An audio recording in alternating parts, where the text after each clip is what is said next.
Halo warga Nobar, kembali lagi bersama saya yang kali ini akan membawakan film terbaru dari Mamang Jason Statham, menceritakan tentang seorang kuli bangunan yang membantai kelompok mafia Rusia demi menyelamatkan keluarganya. Tanpa berlama-lama lagi, mari kita nobar dan inilah A Working Man. Film dimulai dengan memperkenalkan seorang pria bernama Levon yang merupakan mandor dari proyek pembangunan gedung. Saat tiba di tempat kerja, dia langsung mengumpulkan semua kuproy alias kuli proyek. Di sini, Levon meminta mereka agar tetap semangat dan selalu berhati-hati karena ini bukanlah pekerjaan yang mudah. Today's gonna be hard. Have a good day. Get it. Setelah itu, Levon pergi ke ruangan operator untuk melakukan pertemuan dengan bosnya atau orang yang memiliki proyek tersebut.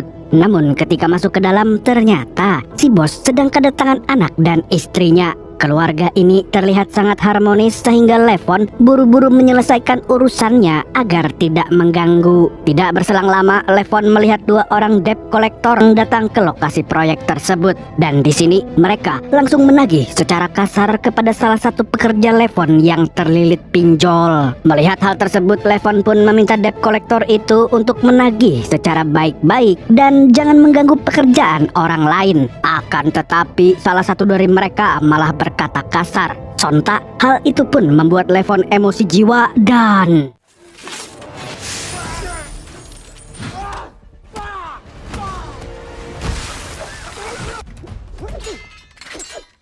setelah melumpuhkan mereka, Levon langsung mengeluarkan senapan dan menodong salah satu debt collector tersebut. Di sini, Levon menyuruh mereka semua untuk pergi jika tidak ingin mati dengan mengenaskan. Mendengar itu, para debt collector pun terlihat sangat ketakutan. Kemudian, Levon dihampiri oleh anak bosnya yang diketahui bernama Jenny Garcia. Di sini, Jenny sangat memuji kehebatan Levon dalam menghajar para debt collector itu. Rupanya, Jenny tahu kalau Levon adalah pensiunan pasukan khusus. Lalu sebagai bentuk apresiasinya, Jenny memberikan sarapan gratis kepada Levon. And Grandma made you some. Singkatnya, ketika masuk jam makan siang, Levon memutuskan untuk menjemput putrinya yang sedang menghadiri pesta ulang tahun. Setibanya di sana, Levon juga menyempatkan diri untuk mengobrol dulu dengan bapak mertuanya alias kakek dari putrinya. Jadi selama ini Levon selalu menitipkan anaknya ke mertua saat dirinya bekerja, sebab istrinya sudah wafat 3 tahun yang lalu karena tumor ganas. Namun sejak kematian istrinya pula, bapak mertuanya jadi sering menyalahkannya yang tidak bisa menjaga keluarga dengan baik. Apalagi Levon sering menggunakan kekerasan sebagai jalan keluar dari masalah apapun. You're an unsafe parent. Excuse me, Dr. Ralph. I'm super hungry. I didn't eat. I was waiting for you. Okay, let's go. Di tengah makan siang, Levon memberikan foto kenangan mendiang istrinya kepada sang putri agar anaknya itu selalu ingat dengan ibunya yang telah melahirkannya. Kemudian Levon meminta putrinya agar tetap bersemangat menjalani hidup meskipun dia besar tanpa sosok seorang ibu. Mad at Mama for leaving us. It's okay. I heard too. Setelah mengantarkan putrinya ke rumah bapak mertua, Levon mendatangi psikiater untuk berkonsultasi. Rupanya semenjak pensiun, Levon sering dihantui oleh kejamnya dunia militer hingga dia tidak bisa tertidur pulas. Intinya, dia ingin menghapus semua bayangan tersebut agar hidupnya menjadi lebih tenang. Kemudian, Levon pun mulai bercerita tentang dirinya yang selalu ditugaskan di negara konflik. Saat itu, dia pernah ditugaskan ke Afghanistan, tapi naasnya hanya dia dan sahabatnya yang selamat dari perang. Dia semakin merasa depresi karena saat pulang, istrinya sudah meninggal dunia. Dan ternyata sang istri meninggal atas keputusannya sendiri, bukan karena tumornya. Hal itu pun membuatnya merasa semakin tersiksa. Mendengar cerita Levon, psikiater itu pun menyarankan Levon untuk mengikuti terapi mental. Malam harinya, kita diperlihatkan dengan Jenny yang pergi ke klub malam bersama teman-temannya untuk mengikuti sebuah party. Tapi saat Jenny dan teman-temannya sedang asik berjoget, ada satu pria brewokan yang terus memperhatikannya. Lalu, saat Jenny pergi ke toilet, terlihat salah satu bartender di sana mengirim pesan mencurigakan pada seseorang. Dan ketika Jenny keluar dari toilet, tiba-tiba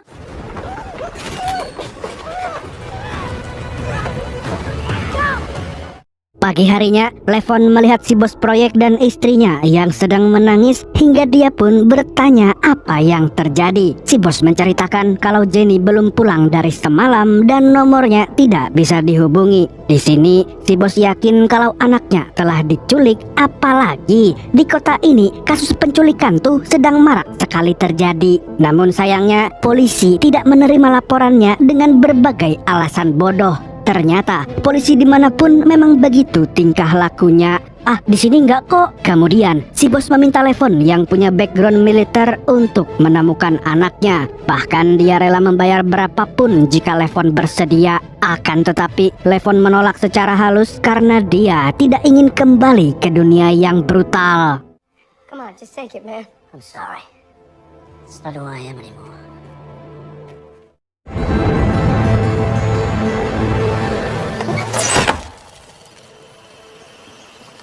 Sepulangnya dari pekerjaan, Levon menemui teman seperjuangannya saat di militer dulu. Ternyata orang inilah yang berhasil selamat bersama Levon saat misi di Afghanistan. Namun naasnya, dia harus kehilangan penglihatannya alias buta akibat terkena tembakan musuh. Di sini, Levon bercerita kalau anak dari bos proyeknya telah diculik dan si bos sempat memohon supaya Levon mau membantu. Tapi Levon menolak. Mendengar hal tersebut, teman Levon menjawab, jika kedua matanya tidak buta, maka dia akan langsung turun tangan untuk membantai para penculik itu. Sahabatnya itu juga menyarankan agar Levon mau membantu bosnya karena polisi pasti tidak akan bisa diandalkan.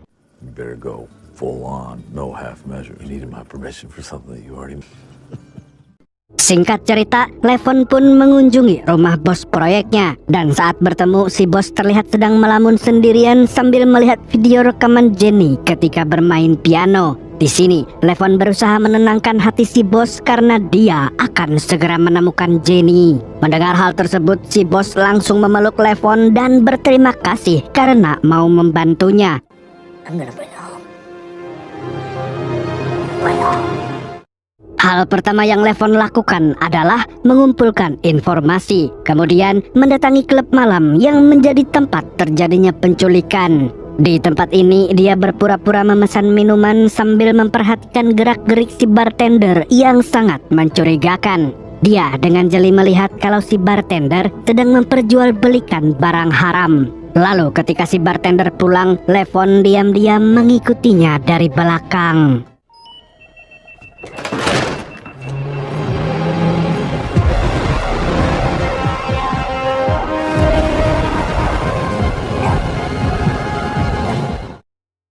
Sesampainya di rumah, si bartender langsung bersantai. Tapi tiba-tiba Levon masuk sambil menodongkan senjata. Di sini Levon mengancam akan membunuhnya jika dia tidak menjawab pertanyaannya. Dia kemudian mengeluarkan foto Jenny dan bertanya siapa yang menculiknya. Dia juga mengatakan kalau Jenny sudah dia anggap seperti adiknya sendiri. Bukannya menjawab, si bartender malah berkata tidak sopan yang membuat kesabaran Levon habis.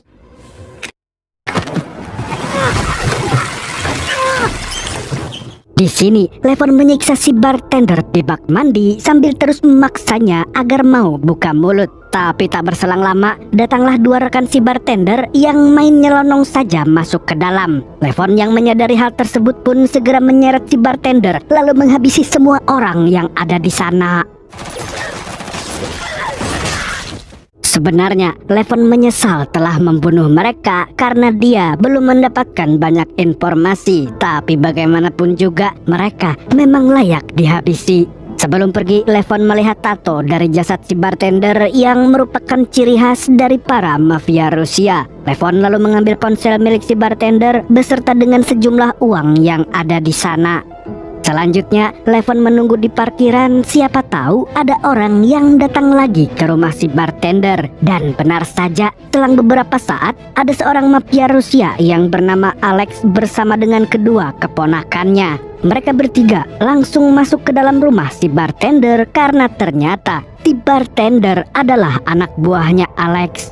Ketika di dalam, Alex terkejut bukan main saat melihat anak buahnya sudah koit. Ditambah lagi, semua uang yang dia simpan di sana telah lenyap.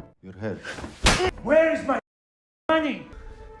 90,000. Singkat cerita, Alex dan kedua ponakannya pergi, namun tanpa disadari Levon diam-diam mengikuti mereka. 1 jam kemudian, Levon terlihat sudah berada di dekat rumah Alex. Akan tetapi dia tidak langsung masuk dan memilih untuk mengintai dulu. Dan setelah keluarga Alex pergi, dia langsung menyusup ke rumah tersebut.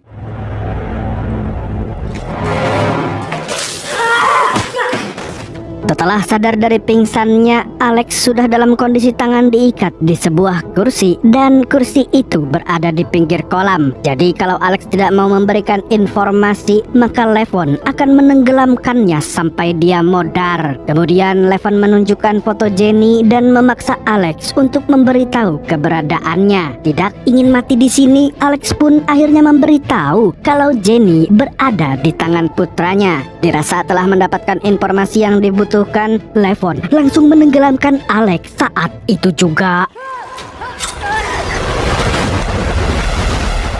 Tidak berselang lama setelah Levon pergi, kita diperlihatkan dengan kakak kandung Alex yang bernama Brenzov. Dia adalah bos besar mafia Rusia yang paling berkuasa di kota itu. Dan dia datang bersama kedua anaknya. Dan tentu saja Brenzov tak menyangka jika Alex, adik kesayangannya, telah tewas dengan sangat mengenaskan. Lalu setelah mengecek CCTV, dia akhirnya tahu siapa yang membunuh Alex. Dan tanpa membuang waktu, dia langsung menyuruh kedua anaknya untuk memburu Levon. Find this man and bring him to me. Di sisi lain, kita diperlihatkan dengan Levon yang menghubungi temannya di kepolisian. Levon kemudian menanyakan apakah dia kenal dengan anak Alex. Mendengar itu, temannya justru meminta Levon untuk mundur karena para mafia Rusia tidak akan pernah bisa dilawan, apalagi seorang diri. Bisnis utama mereka adalah menjual barang haram, namun dia juga mempunyai bisnis sampingan, yaitu menculik para gadis untuk dijajakan kepada para pria hidung belang. Pihak kepolisian juga tidak ada yang berani mengusik mereka sebab para petinggi polisi sudah banyak yang dia suap. Mengetahui itu semua, tentu saja Levon pun tidak peduli karena dia tetap akan mencari anaknya Alex. Dan pada akhirnya teman Levon itu memberitahu alamat sebuah bar yang biasanya jadi tempat berkumpul para kriminal Rusia. Malam harinya, Levon mendatangi bar yang dimaksud oleh temannya. Dan di sini Levon berpura-pura ingin berbisnis dengan anak Alex hingga akhirnya seseorang mengantarnya ke sebuah ruangan. Tak lama kemudian, Levon pun bertemu dengan seorang pengedar bernama Michael. Dan agar penyamarannya meyakinkan, dia akhirnya mengaku ingin membeli barang haram. Mendengar hal tersebut, Michael tidak percaya begitu saja dan menyangka kalau Levon adalah seorang polisi yang sedang menyamar. Kemudian Michael memerintahkan 5 anak buahnya untuk menggeledah Levon. Akan tetapi Levon yang tidak suka digeledah pun langsung menghajar mereka semua.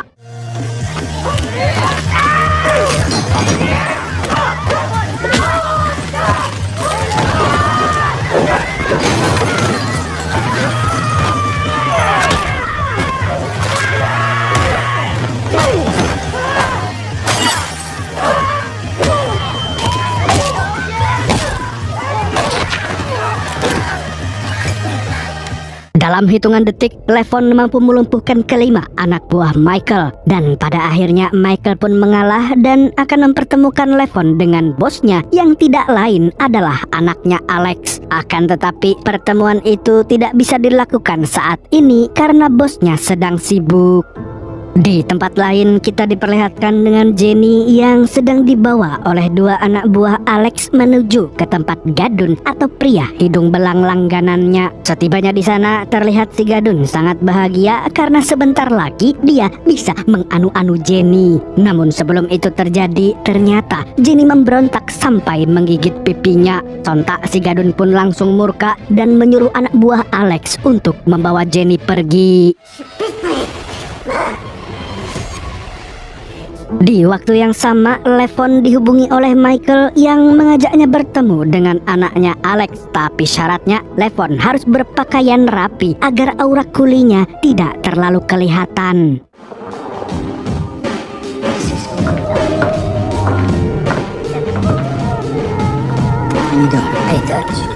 Singkat cerita, Levon tiba di tempat pertemuan. Di sini, Michael langsung memperkenalkannya kepada anak Alex yang ternyata bernama Damian. Sempurna. Agar tidak dicurigai, Levon berusaha meyakinkan semua orang di sana kalau dia serius ingin berbisnis. Dan tanpa banyak cakap lagi, mereka pun melakukan transaksi. Namun setelah itu, Levon langsung membuang semua barang haramnya ke dalam toilet karena tujuan utama Levon adalah mendekati Damian agar bisa menyelamatkan Jenny.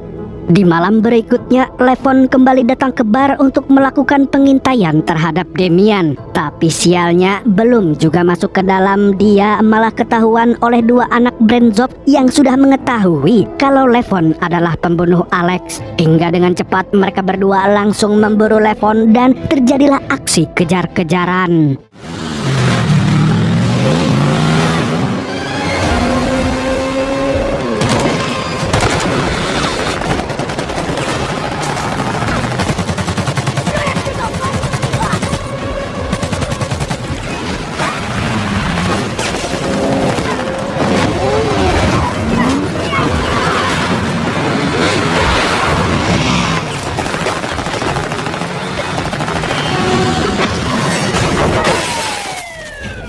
Sialnya, Levon tidak sengaja menabrak mobil polisi. Namun bukannya diselamatkan, Levon malah dipukul hingga pingsan dan diserahkan kepada kedua anak Brenzov. Rupanya polisi tersebut adalah antek mafia.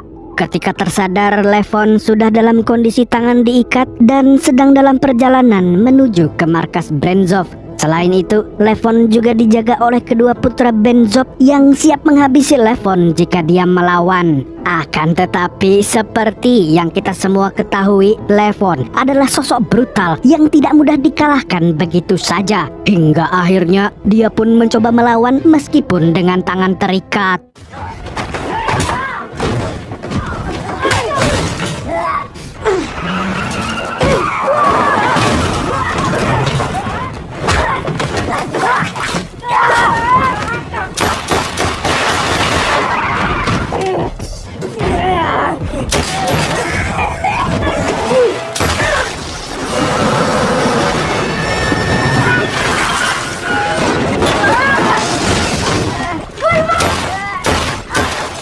Lagi-lagi, Levon mampu menghabisi musuhnya dengan sangat cepat dan cermat.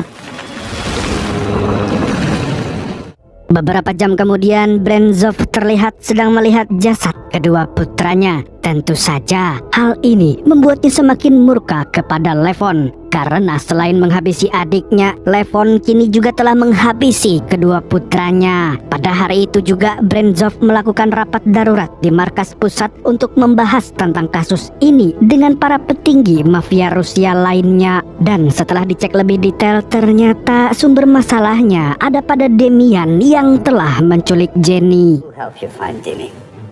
Thank you for bringing this to my attention. Di balik itu, terlihat Damian yang sedang berada di bar sambil memarahi anak buahnya yang tadi membawa Jenny kepada si Gadun. Damian menganggap mereka berdua tidak becus bekerja sampai-sampai membiarkan Jenny menggigit pipi si Gadun yang merupakan klien terbaiknya. Lalu setelah itu, Damian meminta jika hari ini juga mereka harus menghabisi Jenny. Customer wants her dead. I want her dead. You just me out of 200 grand. No! Officer! Setelah anak buah Demian pergi, Brenzov datang bersama 2 orang pembunuh bayaran terbaiknya. Dan agar pertemuannya tidak ada pengganggu, Brenzov menyuruh salah satu pembunuh untuk mengusir semua pengunjung.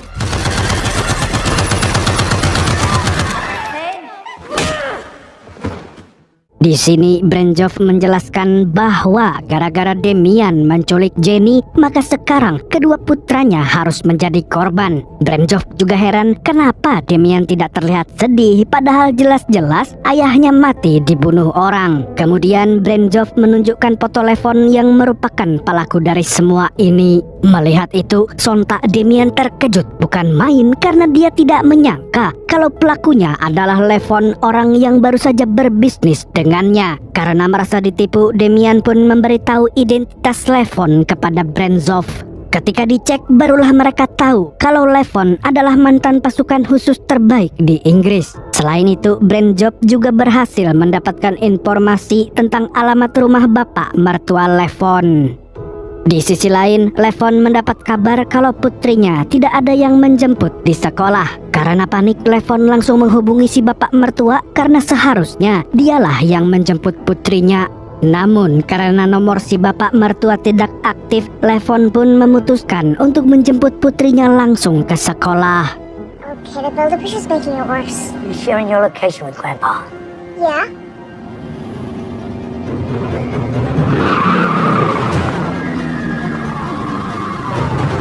Sesampainya di rumah mertua, Levon dan putrinya terkejut karena rumah itu sudah diselimuti kobaran api. Sontak, Levon pun bergegas menyelamatkan si bapak mertua.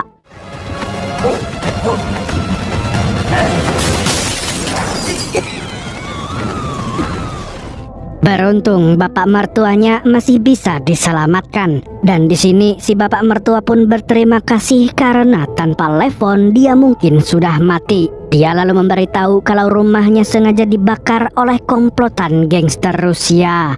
Menyadari identitasnya sudah terbongkar, Levon pun meminta mertuanya untuk dirawat di rumah sakit, sementara dia akan membawa putrinya ke tempat yang lebih aman. Tak berselang lama, Levon menitipkan sang putri kepada temannya yang dulu di militer. Meskipun temannya ini buta, istrinya siap menjaga putra Levon sampai semuanya selesai. Dan sebelum pergi, Levon sempat meminjam persenjataan kepada temannya karena sekarang dia akan membasmi semua mafia Rusia tersebut.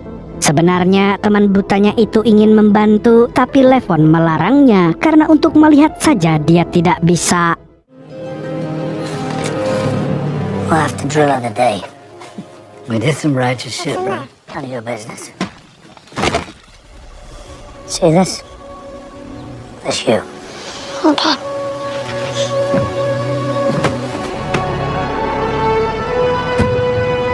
Di lain pihak, anak buah Demian sedang membawa Jenny untuk dieksekusi. Namun di tengah perjalanan, Jenny melihat sebuah celah dan langsung memberontak.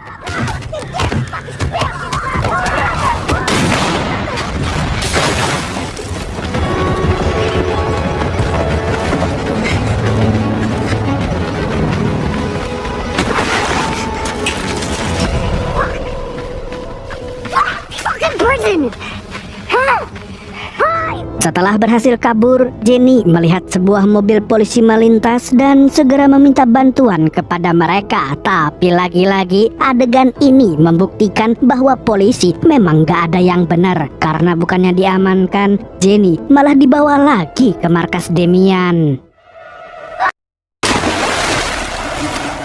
Pada akhirnya, Jenny hanya bisa pasrah. Namun ketika anak buah Demian hendak mengeksekusi Jenny, tiba-tiba dia dihubungi oleh si Gadun yang masih penasaran dengan Jenny.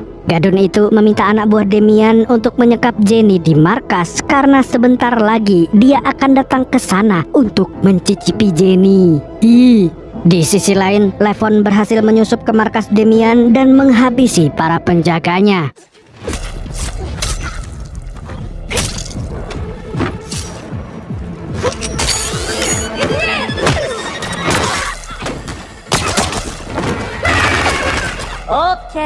Okay, you made your point.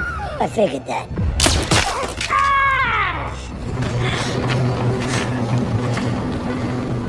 Demian yang sudah ketakutan akhirnya memberitahu bahwa Jenny sedang berada di markasnya. Levon lalu memaksa Demian untuk mengantarkannya ke tempat penyekapan. Dan setibanya di sana, Levon langsung menghabisi Demian dan semua antek-anteknya.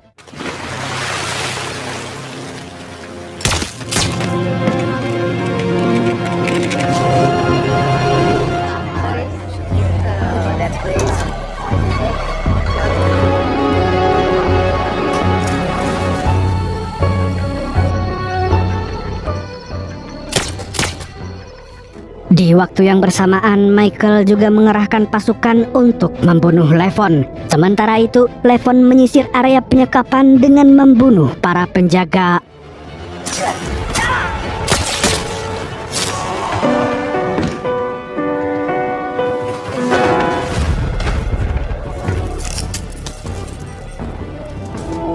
Di dalam bangunan itu, si Gadun tampak akan segera menciperi pam-pam Jenny. Namun, dia mendengar suara keributan dari luar.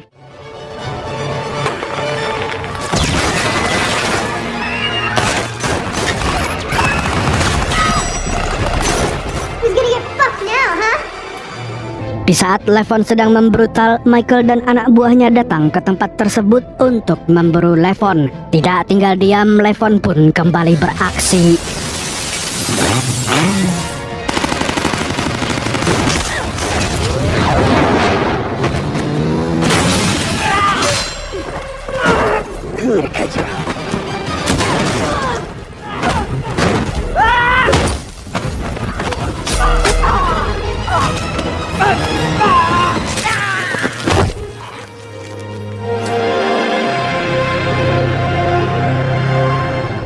Setelah menghabisi Michael CS, Levon masuk ke ruangan Jenny dan langsung membunuh si Gadun.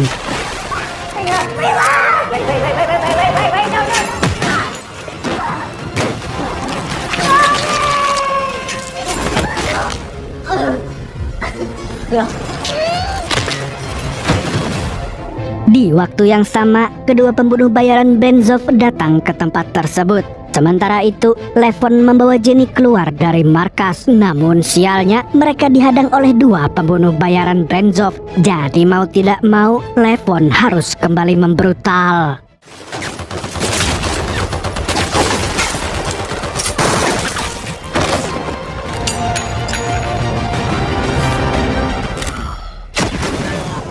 Tapi sekuat apapun pembunuh bayaran itu, Levon tetap bisa menghabisinya. Dia kemudian mengajak Jenny melarikan diri meninggalkan markas Demian yang sudah porak-poranda.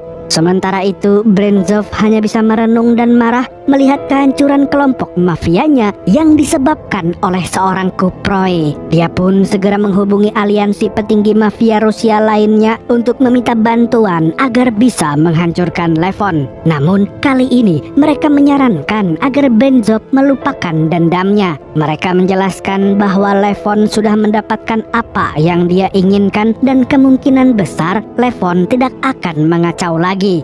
Mendengar hal tersebut, Brenzov pun hanya bisa berteriak frustasi. Di akhir film, Levon akhirnya berhasil membawa Jenny ke rumah orang tuanya. Di sana, kedua orang tua Jenny langsung menangis haru dan berterima kasih kepada Levon. Bahkan, bosnya berjanji akan memberikan imbalan berapapun uang yang Levon minta sebagai balas budi. Akan tetapi, tentu saja Levon dengan tegas menolak dan menjelaskan bahwa dia melakukan semua itu dengan ikhlas. Sebab dia sudah menganggap mereka seperti keluarga sendiri. Setelah itu, Levon berpamitan untuk menjemput putrinya di rumah temannya. Karena sebagai seorang ayah, Levon merasa lega karena bisa membantu bosnya. Karena dia tahu kehilangan orang tercinta adalah hal terberat dalam kehidupan. Dan film pun tamat.